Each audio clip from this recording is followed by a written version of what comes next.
estamos con una invitada muy especial, Miriam Bregman, que siempre se presenta con una voz fuerte, contundente en cuanto a lo que son reclamos que tienen que ver con lo social. Y en este caso hablamos del dólar y ya hablamos de otras cuestiones, Miriam, porque aparece como una posibilidad de que si voy al supermercado compro dólares y digo, el análisis va más allá del economista, ¿no me parece? ¿O no?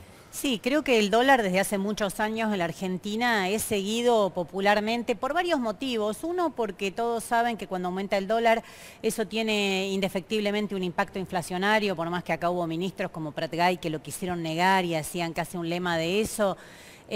Tuvo y tendrá un impacto inflacionario el aumento del dólar, y también porque si ustedes piensan, yo recién recordaba algunas medidas del gobierno que promocionó mucho durante la campaña electoral, que lo debatí en el Congreso siendo diputada nacional, como es los créditos UVA, ¿no? Los créditos hipotecarios, que fue una gran campaña que hizo el gobierno, que mucha gente lo sacó. Otros tantos todavía tienen sus carpetas en trámites y esa gente hoy está pensando ¿qué hago? Porque es una economía que está muy atada al valor del dólar y un dólar que se está disparando.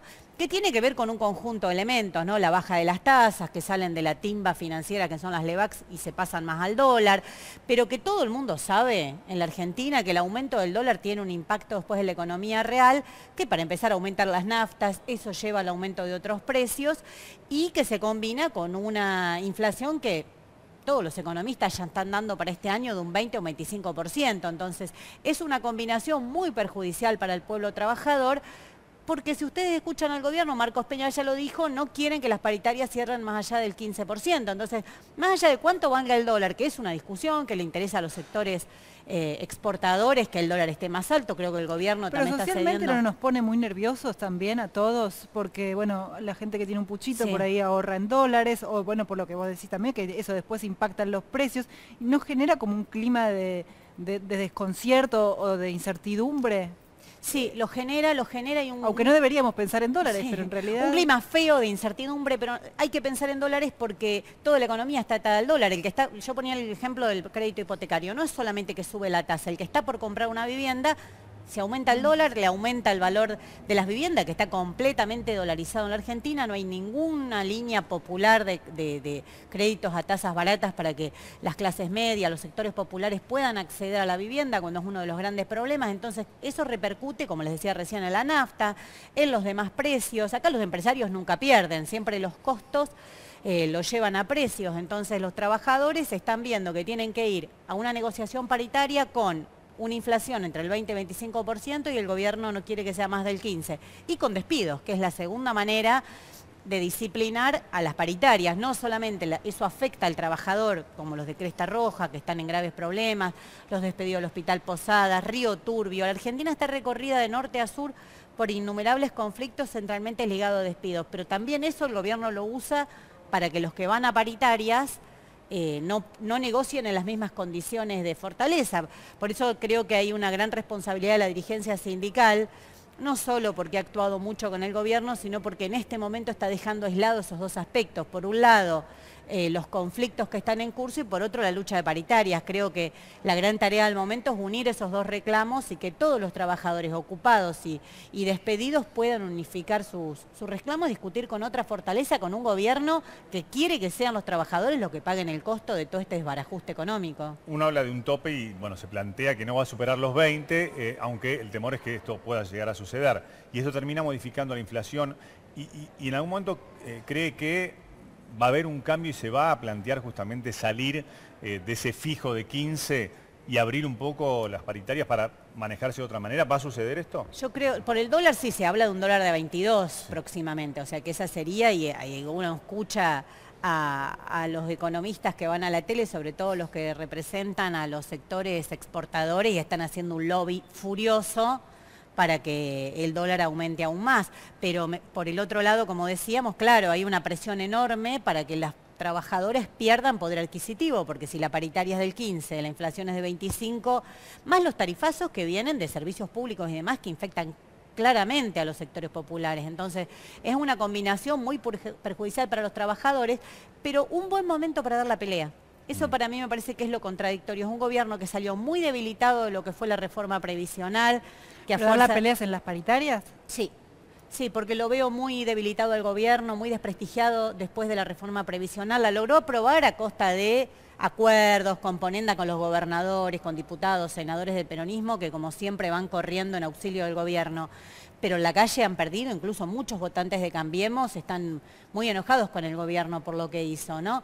Entonces me parece que después de la reforma previsional es un muy buen momento para plantarse, para dar pelea, y bueno, por eso cada vez se nota más la ausencia de la CGT. Claro, pero estamos hablando de lo que va a ser la reforma laboral, y está planteada por lo menos que se va a dar en cuotas, valga la comparación con la economía, y allí qué va a pasar con esa reforma laboral y esa discusión en el afuera y después ya en el adentro del Congreso de la Nación. Bueno, en el adentro hay varias discusiones porque creo que lo he dicho tantas veces que suena repetitivo, pero hay que volverlo a recordar. El gobierno no tiene mayoría en ninguna de las dos cámaras. No tiene mayoría. Entonces, si la oposición no le vota la reforma laboral, no tiene por qué salir. El problema es que todos tienen miedo, todos tenemos miedo porque sabemos que hay una oposición que ha sido muy cómplice en todos estos 2 años de gobierno de Cambiemos y le ha votado las peores leyes. Si no, eso estaría descartado, el gobierno no podría aprobarlo. Por otro lado, bueno, también el gobierno está dando una pelea con el sindicalismo que se agarra de un sentir popular que es el desprestigio de las cúpulas sindicales ligadas a la corrupción, a firmar pactos en contra de los trabajadores durante años, etcétera, etcétera. Pero el gobierno no lo hace porque quiera defender a los trabajadores, sino lo que está buscando es disciplinar a esa dirección sindical para poder aprobar la reforma, para poder pasar unas paritarias a la baja. Así que es un momento donde el gobierno está atacando a muchos sectores. Si todos se unieran y se diera una respuesta de conjunto, opino que al gobierno se le puede torcer la mano. Claro, es la previa, febrero, después llegará marzo, allí ya serán muchas concreciones y bueno, la propia voz presidencial será la que marque el terreno de qué quiere el gobierno, será para el Congreso esa voz. Claro. Y uno va a esperar seguramente a ver cuál va a ser esa postura. ¿Y creen que se va a unir esta oposición? El justicialismo trata de encontrar un camino único, lo está buscando, hay reuniones que se van dando. ¿Va a ser así? Mira, lo de las reuniones del justicialismo tienen como objetivo las elecciones del 2019.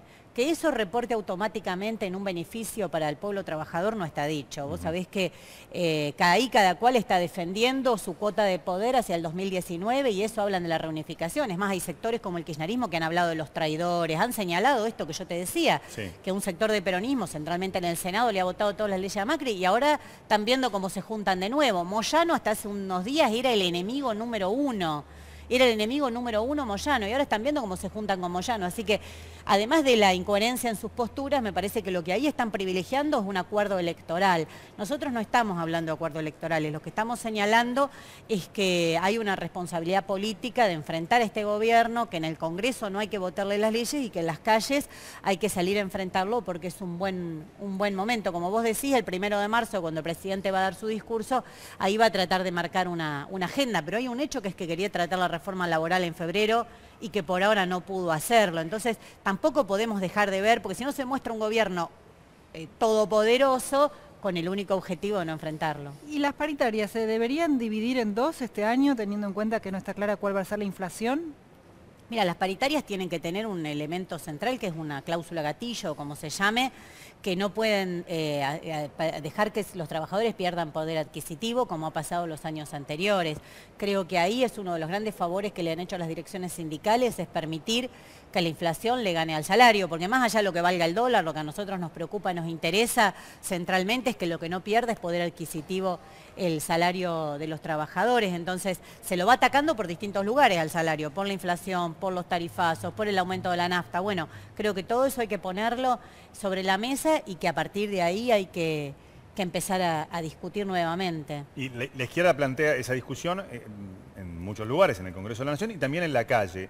Y uno también piensa qué va a pasar justamente con ese reclamo, como está pasando ahora en Cresta Roja, salen a la calle. ¿Cómo se va a dar? Aparece allí la policía. El recuerdo cercano tiene que ver con lo que sucedió frente a la reforma jubilatoria. Es decir, que el antecedente es difícil, ¿no? Porque requiere un análisis profundo. ¿Cómo se observa eso? Sí, para eso lo hacen. Creo que todo el mega operativo que desplegaron, completamente ilegal, arbitrario, acompañado por la Justicia Federal los días 14 y 18 de diciembre en las movilizaciones por la reforma previsional, tienen como objetivo dar el mensaje de que no hay que movilizarse. Por eso es tan importante revertir ese mensaje y plantear que si nos movilizamos, nos organizamos, estamos en la calle, al gobierno se lo puede derrotar. El gobierno con la justicia haciéndole una comparsa feroz, lo que intenta es dar un ejemplo atemorizador. Por eso todavía hay detenidos de la movilización del 14 que no tienen absolutamente nada que ver. Algunos ni habían estado en la movilización. Digo, ese nivel no es que no tienen nada que ver. Estamos hablando de hechos elementales. Creo que eso es lo que está intentando hacer el gobierno, que por eso hay que pelear fuertemente por la libertad de los presos. Ahora han sido liberados los del 18, pero hay otro compañero que todavía está siendo buscado. Creo que hay que pelear, que las corrientes que se movilizaron el 14 y el 18 no pueden mirar para otro lado, porque el mensaje del gobierno reprimiendo tan fuerte allí fue para que no haya movilizaciones. Ahora, no se puede tapar el sol con la mano, el gobierno no puede tapar el sol con la mano. Si sigue atacando, movilizaciones y peleas va a haber. Yo estuve hace unos días en el Hospital Posadas, la movilización la encabezaba Norita Cortiñas, con sus casi 90 años, movilizándose con los trabajadores del Posadas por la sencilla razón que ella también se atienda en el Posadas. Entonces están atacando sectores muy sensibles. El martes los trabajadores y trabajadoras del Posadas van a estar nuevamente reclamando en el Obelisco. Sería bueno que los trabajadores de Cresta Roja, que todos los que están haciendo pedidos también estemos allí. ¿De Cresta Roja ahora? Cresta Roja no están cobrando, ellos denuncian una situación terrible de cómo, bueno, de todo lo que significa el estado en que están los animales con los cuales ellos trabajan y todo allí. El gobierno hizo de Cresta Roja una bandera, no se olviden que fue Macri, fue Vidal a sacarse fotos, porque esto hay que recordarlo. Vidal construye mediáticamente una imagen de mujer sensible, pero deja decenas de familias a la calle. No parece muy sensible aquella persona que no le importa lo que está pasando en Cresta Roja. El Hospital Posadas también está ubicado en la provincia de Buenos Aires. Hicieron demagogia con Cresta Roja, hicieron demagogia y quisieron demostrar que ellos sí resolvían el problema, no resolvieron nada, los trabajadores siguen sin cobrar y están en este momento protestando. La respuesta es la policía. ¿Cuánto tiempo más? ¿Van a militarizar la Argentina? ¿Hay protocolo hoy cuando se va a reclamar? Digo, porque antes había un protocolo, se estaba planteado, después sí, que nunca se terminó de aplicar. Claro. Cuando salen a la calle, digo, porque Miriam, más allá de esta referencia que tienen los medios concreta y fuerte o legislativa, también en la calle ha crecido y ha ocupado ese lugar. ¿Cómo se observa desde la calle? Sí, mira, se había hecho un momento un protocolo hacia la protesta social. Lo probamos también cuando Bernie comandaba las represiones en Panamericana, que el protocolo estaba en el papel y Bernie en el helicóptero tirando con lo que tenía a mano. Después, evidentemente en el último tiempo hay un gran incremento de la represión y también de los métodos de represión. Esto que vos señalás, si vos pensás en la movilización del 18 de diciembre, hay varios compañeros que perdieron el ojo. Si perdieron el ojo es porque tiraron directamente a la cara, entonces no se están cumpliendo normas elementales. Ahora, ¿la justicia está investigando eso? No. Por eso yo digo que hay una gran complicidad de la justicia, porque la justicia no investiga, por ejemplo, si la persona que disparó a la cara lo hizo por una orden o no. Cuando vos ves mucha gente que perdió un ojo, un trabajador del astillero, un docente, un trabajador desocupado, ¿esto qué significa? Significa que hubo directamente una orden de que dispararan a la cara. Eso no se está investigando. Nos entretienen con alguien que tiró 3 tiros, un mortero. Hicieron y horas de televisión con eso, horas de televisión. Y es un particular de última. Bueno, pero el Estado, ¿qué hizo en esa movilización? Además de que no estaba tirándole a la policía y todos los hechos que son falsos. Pero él todavía no se presentó. No, pero los policías que dispararon a la cara nunca fueron citados, los jefes de esos policías nunca fueron citados y no hay un policía preso por todo eso. En el hecho del que pasaron por arriba de un chico con las motos. La moto, sí. Ahí hay un policía. Claro, a una persona juzgan. En el resto el juez dice que hubo una confabulación intergaláctica para ponerse de acuerdo e intimidar a la población en esa movilización. Pero ese policía lo decidió dentro de un termo, pasar por arriba de un auto un chico, porque él no se coordinó con nadie, los policías que estaban alrededor no vieron nada, no tienen ninguna responsabilidad en no haberlo parado. ¿Cómo se puede demostrar esto? Porque entendemos que esas órdenes no se dan por escrito. Según, yo creo que si se hubiese investigado rápido, se hubiesen interceptado los teléfonos, se hubiese hecho todo lo que se hace contra los manifestantes, se hubiese hecho contra las fuerzas de seguridad, se hubiese podido llegar. No sé si no se dan por escrito, eso no lo puedo saber, pero sí que los procedimientos burocráticos propios de cada fuerza hacen que dejen las huellas y también porque cada uno sabe que está asumiendo una responsabilidad, es un hecho muy grave. Es grave decir tirá a la cara, tirá a lastimar. Y si en vez de en el ojo pega en el cuello, esa persona se puede desangrar.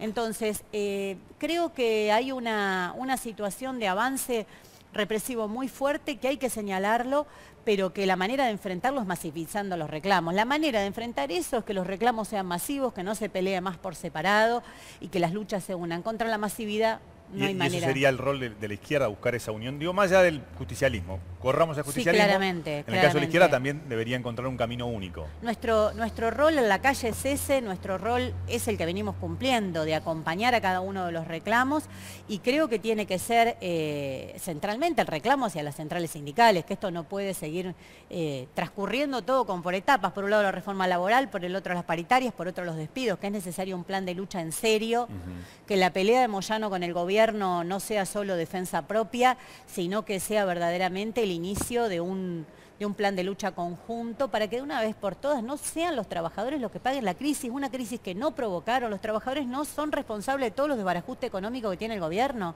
no son responsables de que la luz al final del túnel de Gabriela Michetti nunca llegó, no son responsables de que la lluvia de inversiones era un verso electoral. Esa no es responsabilidad de los trabajadores, es responsabilidad de un gobierno que orientó toda la economía a favorecer a los grandes grupos económicos y ahora está sufriendo las consecuencias de su propia política de endeudamiento, de bicicleta financiera, de abrir las importaciones en forma discriminada. Bueno, nada de eso lo tiene por qué pagar el pueblo trabajador.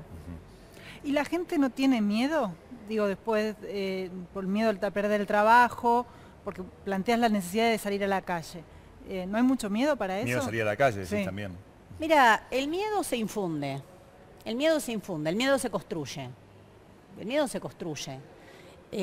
A mí cuando dicen Macri es la dictadura, hay dos maneras de verlo. Una manera, si es un relato objetivo de cómo el grupo Macri y sus amigos del gabinete en gran parte también se enriquecieron con la dictadura, sus lazos con el poder económico que organizó el golpe de Estado, estoy de acuerdo. Si es la manera de decir es la dictadura, entonces no hagamos nada, no estoy de acuerdo, porque incluso la dictadura hubo resistencia, hubo paros generales, hubo madres que salieron a luchar, hubo abuelas que pelearon desde el primer día por encontrar a sus nietos sabiendo que sus hijas habían parido en cautiverio. Entonces, a cada discurso hay que darle el contenido que tiene. Yo creo que puede haber temor de perder el trabajo, obviamente que hay temor. Lo que pasa es que el miedo no puede paralizar, porque eso es lo que busca el gobierno para avanzar en sus planes de ajuste y de entrega. Lo que tiene que haber es unidad en la lucha para que eso no ocurra, organización para que ese miedo no ocurra.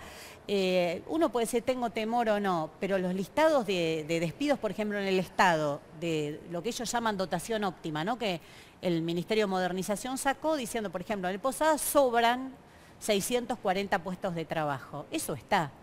Entonces, lo peor que se puede hacer es paralizarse ante eso. Lo que hay que hacer es desde ahora no permitir que despidan por goteo, primero a 100, después a 100, sino desde ahora resistir y pelear para que ningún despido ocurra, porque hay un hecho que es muy importante, lo vuelvo a señalar. Ayer mi compañero Cristian Castillo estuvo en Azul, acompañando a los trabajadores de fabricaciones militares, de FANAZUL. Estaba el pueblo en la calle, y en Azul ganó Cambiemos, con el 52% de los votos, como en tantos otros pueblos del interior, donde yo digo, yo soy del interior de la provincia de Buenos Aires, cualquiera que haya conocido la gestión de Scioli sabía que ahí era muy probable que gane la oposición. Pero ganó con el 52% de los votos y hoy tiene todo el pueblo en contra peleando porque cerró fabricaciones militares. Entonces, creo que está la posibilidad de ganar, porque incluso los que votaron a Cambiemos están muy desilusionados. Nadie votó a Cambiemos para que diga que el ajuste lo paguen los jubilados, nadie. La gran mayoría, obviamente que Cambiemos tiene un núcleo duro, me corrijo, que puede ser que quiera atacar los intereses populares, pero todo un sector que votó a Cambiemos no lo votó para que ataque a los jubilados, para que ataque a los pensionados, para que ataque a los trabajadores del Estado. Claro, porque el marco que plantea, o se plantea desde el gobierno es, nosotros tenemos el acompañamiento de la gente, lo hemos tenido en un hecho concreto que uno tiene que marcar también, ¿no? Una votación y una elección que los marca en un lugar. Y ellos plantean como sostén justamente de cualquier decisión esa elección. Bueno, siempre los gobiernos que ganan dicen que tienen un cheque en blanco y que los votaron, pero yo le pregunto a cualquiera que me diga si despedir a estos trabajadores del Estado estaba incluido en la campaña electoral. En el caso de la Capital Federal, yo fui candidata a la capital. Carrió hizo una campaña besando jubilados, podríamos decirlo irónicamente. Fíjense todos los afiches de campaña de Carrió, recordémoslos. Eran todos abrazadas a jubilados y jubiladas diciendo que los iban a proteger, que por ellos, que basta de corrupción, que basta del pasado. lo primero que hacen es atacar a los jubilados. ¿Dónde está Carrió ahora? Ella, total, viaja por el mundo, se da la gran vida, no le importa nada. Pero el jubilado que la votó, la jubilada que la votó, ¿no se siente decepcionado que lo hayan usado así? Que lo hayan usado haciendo una campaña. Todas las encuestas dan que el gran porcentaje de votos de Cambiemos en la capital estuvo en los sectores de más de 60 años. Sí. ¿Y cómo puede ser que les retribuyan con eso? Entonces, creo que hay dos planos. Uno, lo que fue el voto a Cambiemos, que estaba compuesto también de un voto muy contra el pasado, lo que ellos llamaban la pesada herencia, era un voto más complejo. Sí. Otra cosa es que ahora le digan a Cambiemos, bueno, despedí. Y el caso de Vidal lo mismo, ¿no? Vidal, el ataque que hizo a los trabajadores bancarios, donde había tenido muchos votos. Y lo primero que hace es atacarle la jubilación a los bancarios del Banco Provincia, ¿no? Uno de los emblemas, todo lo que somos del interior de la provincia sabemos que uno de los lugares de aspiración de trabajo en los pueblos es trabajar en el Banco Provincia, porque tienen buenos sueldos, buenas condiciones de trabajo en general, comparativamente con lo que hay, si uno lo compara, por ejemplo, con el trabajo en el agro, que es uno de los lugares más superexplotados de la Argentina. Entonces, están atacando incluso los sectores que habían apostado por Cambiemos. Si no sabemos ahora unir las luchas y organizarlo para enfrentar eso, creo que le estamos haciendo nuevamente un gran favor a Cambiemos, y a aquellos que se entretienen en discusiones electorales y no piensan los intereses del pueblo también. Bien, muchas gracias, Miriam, Gracias a ustedes por esta charla, muy amable. La palabra de Miriam Bregman, ahora seguimos informando.